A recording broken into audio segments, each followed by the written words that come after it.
Welcome to Instruqt Tutorials! In this video, we'll learn how to add our first chapter to a lab.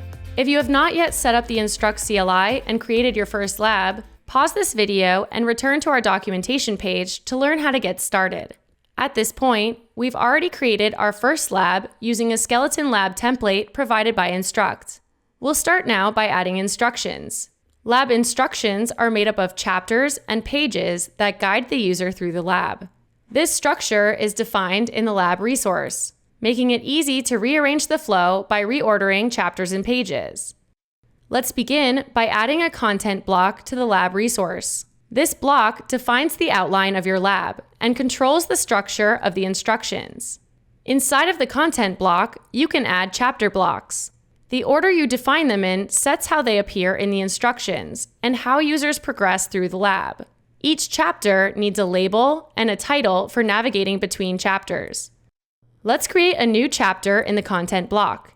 Name the slug Introduction and set the title to Introduction. Each chapter can have one or more page blocks nested inside of it. Just like chapters, pages use a label as their slug for navigation. So we'll define a new page in the Introduction chapter and name the slug First Page.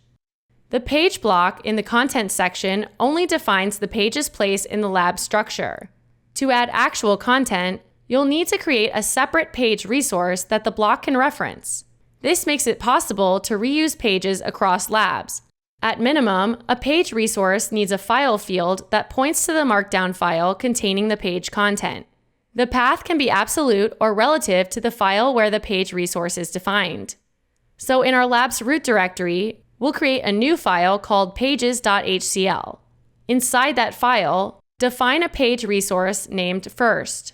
Since the instructions folder is next to pages.hcl, we can use a relative path for the content file. Now that the page resource is set up, let's create the actual markdown file for its content. In the instructions directory, create a new file named first.md, matching the file path in your page resource. We'll add the content in Markdown format. This Markdown file supports all standard formatting, plus Instruqt-specific interactive components and handlebar-style templating. You can pass dynamic values into the Markdown using a variables map in the page resource. Now that our page resource is defined, we can link it to the page block in our chapter by using the reference field.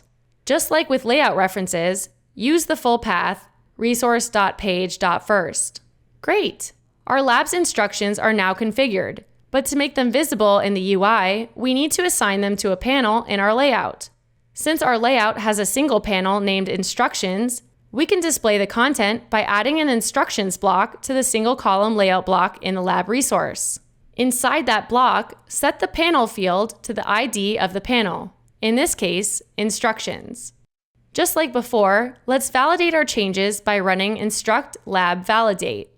All looks good, so we'll use git to commit and push our changes with git add period. Then don't forget to add a commit message. And finally, git push. Let's return to the lab section of Instruqt. We see the latest GitHub commit matches our lab status. If we start the lab, we now see an Instructions tab displaying the first page we created. Great job! For more information on adding chapters to a lab, head to our documentation page.